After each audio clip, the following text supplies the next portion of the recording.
As a mathematician, I have to say that a lot of the functions we deal with in our math classes are a lot different from the functions we deal with in real life. And although students think that the functions and examples in our math classes are more complicated than real life, actually, the opposite is true. In math classes, we typically simplify, even oversimplify, functions to a fault. Well, there's a reason for that. By looking at the simple examples, it's hoped that you'll understand the general principles involved and you'll be able to apply them yourself in a more real-life setting. So in classes, we find ourselves working with things like polynomials, sine curves, exponential curves. The functions in real life don't have nice formulas like this. They're usually very complicated. And often the only information you have about them is just a table of values. So how do you deal with real-life functions? Something like the graph I'm showing you here. Well, you replace the real-life function by something simpler, something you understand, like a straight line graph. That is a linear function. And this, you can hope at least, is going to be good enough in a small region of the graph, let's say near some reference point. So let's say we take a reference point a, f of a, on our graph. That's the red curve is the real thing. And then the green graph is a linear function that's supposed to approximate the reality. And we're hoping that at least in some close interval around the reference point, the green curve really does a good enough job to approximate the reality. So the function that I'm showing you in green, L of x, is called the linearization of f at a. Its graph should be familiar since it's just the tangent line at the point of interest. So I'm showing you the formula for that tangent line. Well, the formula actually looks pretty complicated, but remember that the coefficients there, the f of a and f prime of a, they're just constants. So you can easily check that this is a straight line graph, and you can check that it goes through the point a, f of a, just plug in a, and then you can also see from the coefficient of x, which is f prime of a, you can see it has the right slope, so it is, in fact, the tangent line to the graph through our point of reference. Now, why are we coming back to talking about tangent lines, which is an old subject by now, and something you should be familiar with, but our point of view is different, and I want to point out how it's different in a couple ways from what we've done before. We introduced L of x because it's an approximation to the curve, and that's just when x is close to a. Here's how we write approximately equal with this squiggly equals. It's not exactly equal, it's an approximation. At this point, we don't even know how good of an approximation it might be in a particular case. But if f is differentiable in some small interval around the point of reference, then the approximation should be a good one. And then as you move further away from the reference point, the approximation starts to get worse. But already, you see, we have a new viewpoint. Instead of using f to approximate L, now we're using L to approximate f. What do I mean by that? Well, you see, when we started the course, we didn't even know what the tangent line was. We were talking about secant lines from the original curve, the red curve, to try to get an idea what the tangent line is. And now that we know what the tangent line is, we're turning it around and we're saying, now we know the tangent line, we know calculus, we can find the tangent line. Let's use that to approximate the reality, the red curve. So it's a different point of view, and it shows us that we have come somewhere in our course, in our understanding of calculus. Now it's time to mention a typical real-life function. Let's talk about the position of a car at time t. This is not going to be a very nice function, no nice formula for it. Probably a table of values is all you have. Imagine, let's say, that you're using forensic evidence to understand where a car was at a particular point in time, just before an accident, let's say. And imagine your car has some black box and it's recording at 10-second intervals. It's recording the odometer reading and the speedometer reading, so the position and the velocity. If your car's in an accident, you can use this evidence to reconstruct the car's position at a precise moment in time, let's say using the data recorded. And at the moment that you're interested in the accident, that's not going to be exactly at one of these 10-second marks where you have the exact values.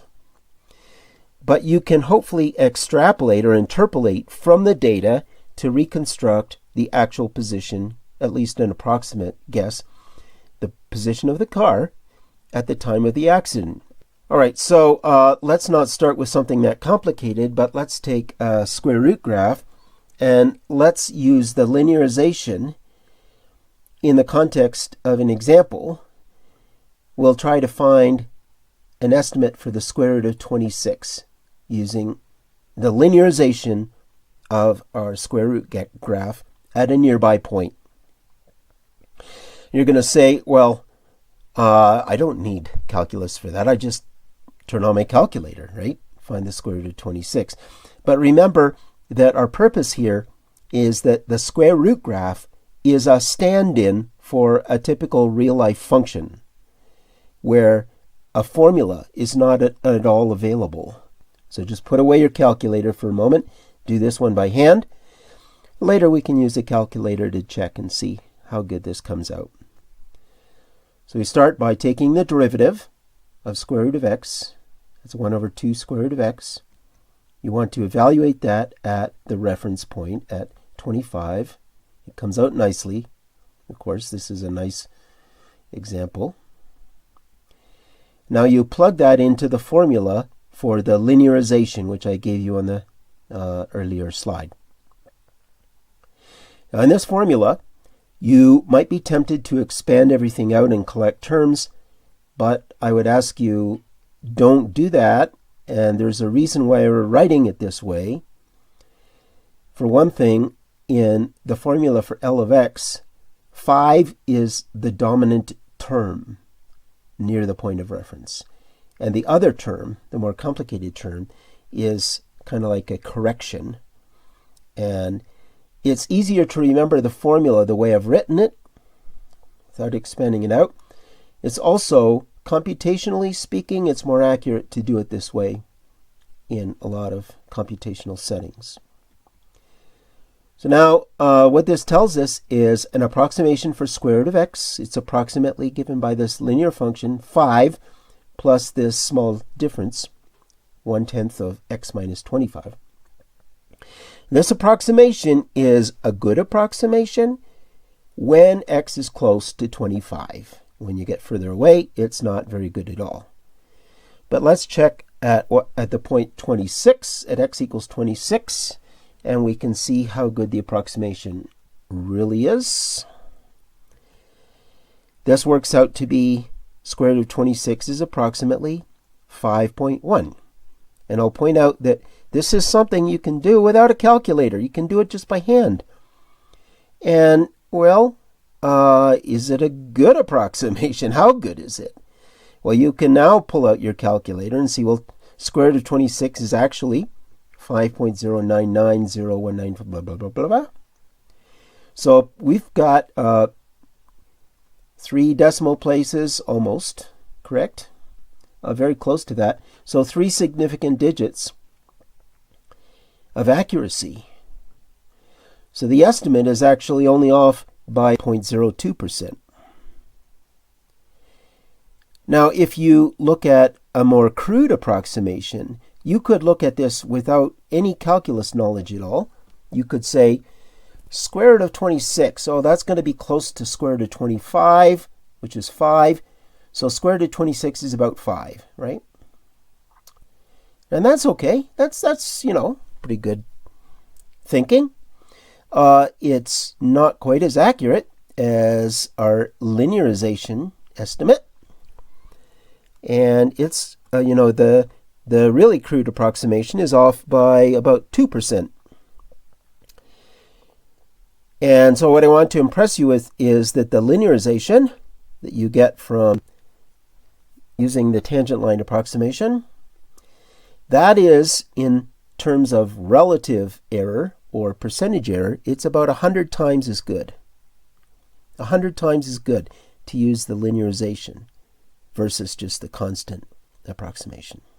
Now, if you go further away from the reference point, then our linear approximation does not look very good. It veers away from the curve, and you won't be quite as impressed. So then I could say, well, what should you do if you have to get further away from the reference point? So to answer that, I'll make mention of a previous video where I talked about sequence of fabulous polynomials, and the idea is embedded in there. If you've seen that video, this will make a lot more sense.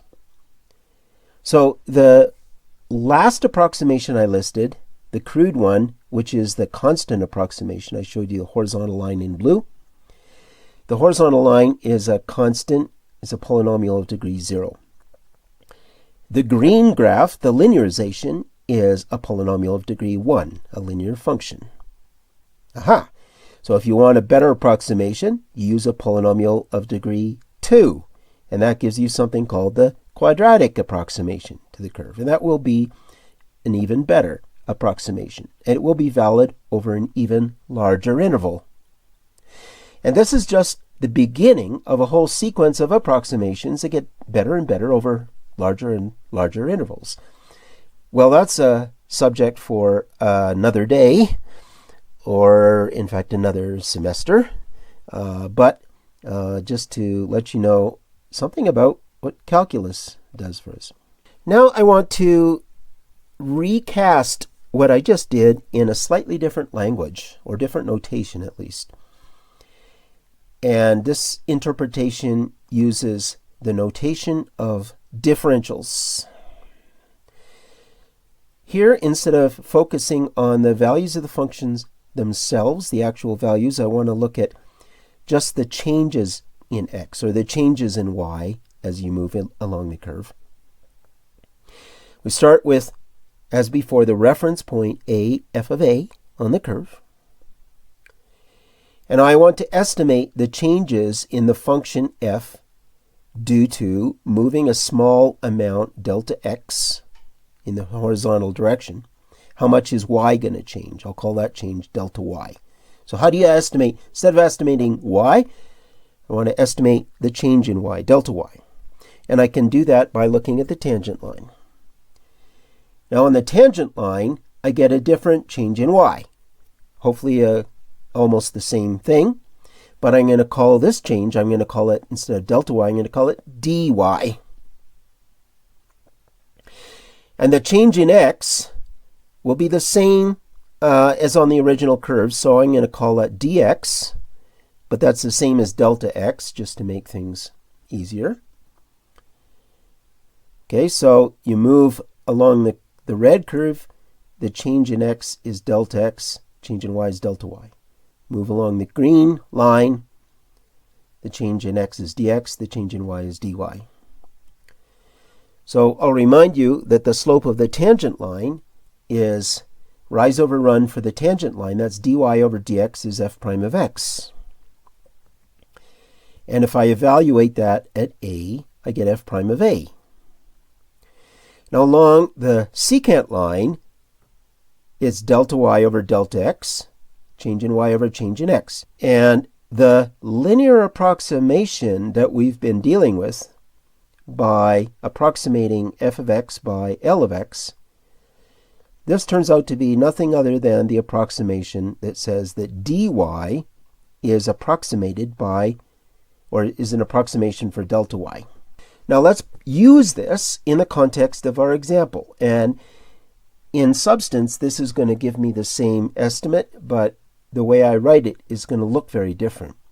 Once again, I'm trying to estimate the square root of 26 by the linear approximation of the square root function based at the reference point, the base point, 25, 5. Start with the equation of the curve, y equals square root of x. Take the derivative, dy by dx is 1 over 2 root x. Now, we're going to cross multiply. Just multiply dx on both sides, and that solves for dy. dy is dx over 2 root x. I'm going to look at our particular points here, and I'm letting x go from 25 to 26, and delta x is therefore 26 minus 25, that's 1. Now I'm going to plug in that dx into my previous formula, where I had dx in the numerator, and that becomes a 1, and that gives me dy is 1 over 10 is 0.1. That is an approximate value for delta y, so delta y is approximately dy. That's my approximation. Well, what's y? You take 5, which is the dominant term, and then you add this small change in y, which is 0.1, and you get 5.1. That is your estimate for square root of 26, written out using the language or notation of differentials. Now let me show you some other things that you need to be aware of with this language. There's a difference between differentials and derivatives. dy by dx is not the same as dy. So here's an example. If y is x e to the minus x, you know how to take the derivative. dy by dx is this thing, I hope. I think I worked it out right. And then if you cross multiply or solve for dy, you get dy is 1 minus x e to the minus x times dx. And this is an equation that relates two differentials, a differential for y and a differential for x. Now the definition of derivative doesn't allow you to say anything like this, because in the definition, dy over dx is just defined symbolically as some kind of a limit. It's a limit of delta y over delta x. I mean, it doesn't tell you that dy or dx separately have any meaning. It's like an atom that you cannot split, right? Well, now we have split the atom. We have, separated dx from dy, and we have an abundance of things you can do with this, conceptually and practically.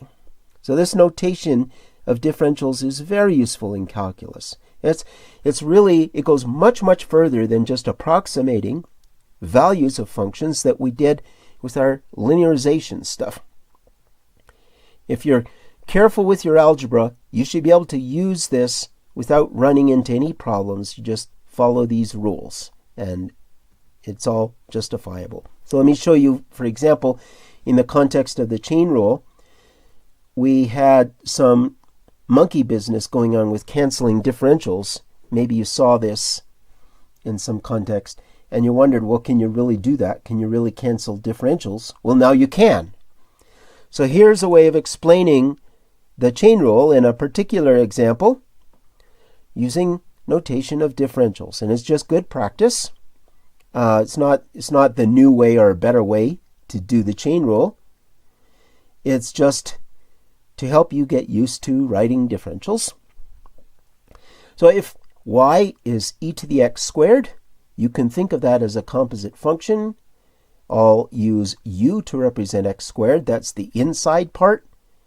And then y is e to the u. So I've broken down my function into a composite of two simpler functions. And then for u equals x squared, you get the derivative. Du by dx is 2x, and cross multiply, du is 2x dx. Similarly, dy by du is e to the u, cross multiply, dy is e to the u du. Now I'm going to plug in all the stuff from above